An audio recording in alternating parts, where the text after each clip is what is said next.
Hey guys, Professor Bill, Comic Book University, and Action Comics issue number 1008. Don't believe this cover. It's a gorgeous cover, man. It's like sounds cool. It's like Jimmy Olsen, the most dangerous man on earth. No, he's not. He's hiding under a desk in this issue, and he's like, there's still such a thing as pillowcases.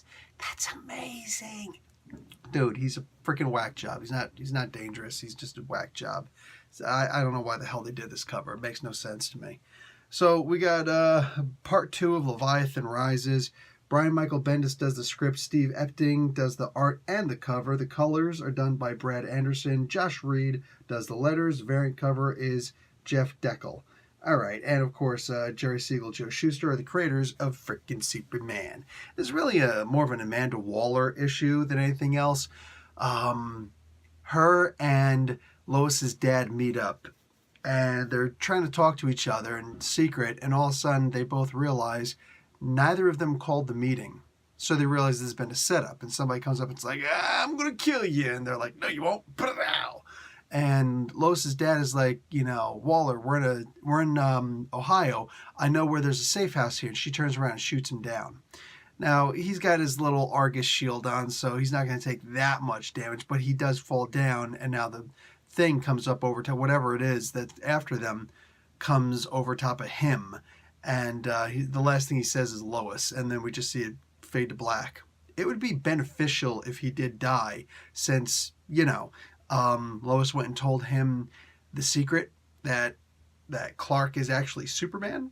Yeah, because that's kind of messed up, and she's about to try and tell Clark in here, but she doesn't quite get the chance. Like, not the most important thing in the world. Oh, by the way, I outed you to a guy who actually wants to see you destroyed.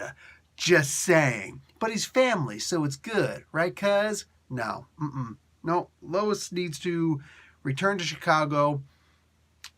F it. She needs the Ralph Cramden to Alice Kramer, Alice Cramden treatment. Just wham, bang, boom, to the moon, Alice. Yeah, she needs to be thrown on the moon. It sounds mean and whatnot. Maybe it's like domestic violence, whatever. Not in this case. Comic book, all right? She should be thrown to the moon and just stay there. Because no. It's so freaking unacceptable, all right? I'm like so mad that she did this. And we were hoping that maybe somehow, like, she'd actually told Superman beforehand, and he said, okay, fine, do it. But no, this issue proves it. Like, it's funny. It's like every time a bad thing happens in one of these Superman or Action comic books, I'm thinking to myself, maybe it's because the other person knew that this was going to happen. And then the next issue comes along, and it's like solidifying the idea. Nope, they had no idea. Like, why are we doing this? Why are we doing this to these characters? Why are we making them so inherently stupid that I can't support anybody in this comic book? It's not even just that. Then you add in Heroes in Crisis where, Superman betrays the Trinity and all of the other superheroes. The Flash should take care of, he should give a couple of 100-mile-an-hour, 1,000-mile, 10,000-mile punches, whatever they're called. I can't remember what they're called, but basically an infinite mass punch. He should just do a couple of those and just knock him the hell out, man. And then hit him a couple more times. Like, just, dude, no. This is like treasonous what he's doing. We're making these characters the worst characters that you ever want to follow. They're not flawed like the Marvel characters. No, they're straight up assholes to each other. Like I would never trust Superman at this point. I would never trust Lois. This is a couple that Lois just keeps on betraying everybody. Why are we making Lois Lane like this? Why are we making her so damn hateful? What is this? What do you call it? There's more betrayal in here, which was actually cool, and it makes sense for Waller, because when she turned and shot Lois's dad, she did it seems to me, just to be able to get away. It's like, the old saying about if you're out in the woods with your friend and all of a sudden a bear attacks, how much faster do you have to run than your friend to get away? What is it? How do you get away? Do you have to be faster than your whatever? Just, you got to be faster than your friend. So you shoot your friend in the leg, or you trip your friend. You know what I'm saying? I don't remember how that goes. Anyway, yeah. I'm flustered right now. I'm confussed. All right. So just like nothing positive. This is just a whole bunch of bad or stupid characters acting in the most abhorrent ways you can imagine. And again, this doesn't happen. I gotta admit, I like the idea of this being a big spy drama kind of story. That could actually be really fun, with Waller actually being in the story and whatnot. The mystery of like her dad, Lois's dad getting jacked up, probably captured, but maybe killed. Who knows? Well, maybe we'll find out next issue. Maybe we'll never find out. But like, the comic book is a hot mess. Don't get me wrong. This is a hot mess. I barely want to touch this because I know I'm going to get scorched. I'm going to get a 3rd-degree burn on my fingertips touching this. I hate that idea. But just like, in my head, I'm just like, there are some good things. This could still wind up being really good.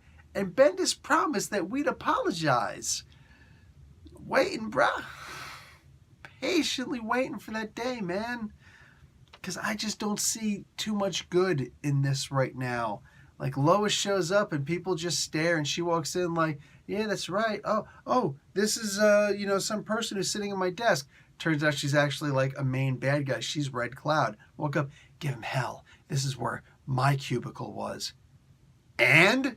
Does it have superpowers? Shut up, stupid. What the hell? What the hell does that mean? I used to sit here. So you got to live up to what? You pretentious little brag? How dare you? Oh my God. Like, we really don't want to like Lois Lane in this, right? Oh man. So I don't know the purpose of this book. I don't know the purpose of what we're reading here. There were prior to this, Lois Lane was being written as unbelievable. It's like she goes on and like, here's these natives of this African country who are getting shot and killed all around her. People with guns getting shot and killed all around her. But Lois Lane is able to somehow get by in an African country undetected. And even though she's not black, somehow she is able to do the things that she needs to do and get in and get out and covert ops, and she's just that damn good. Well, she's got a press pass. Of course she can. And then not too long later, she's on Apocalypse and she becomes one of the female Furies. Because that makes no goddamn sense whatsoever. It's like she was just unbelievable before. Now she's absolutely abhorrent. She is a reprehensible character with no good quality about her. None. The more you think about what they're doing with Lois Lane, the more it's just like, why do you hate Lois Lane so much? I don't get it. I fail to understand why you're trying so hard to make her so damn unlikable. She's not trustworthy. She will stab you in your back. She'll stab you in the chest. She'll lure you in and she'll freaking stick that knife in you one way or another, and probably more than once. She's a terrible human being. And I just don't understand why we're doing this to her. But anyway, guys, that's the way that they want to portray Lois Lane at this point. Maybe we'll get a solo Lois Lane story. And she'll just go and join a freaking criminal organization that sells, that just deals in human trafficking. That almost sounds like a Lois and Clark story. Huh. Anyway, guys, Allison Mack, anyone?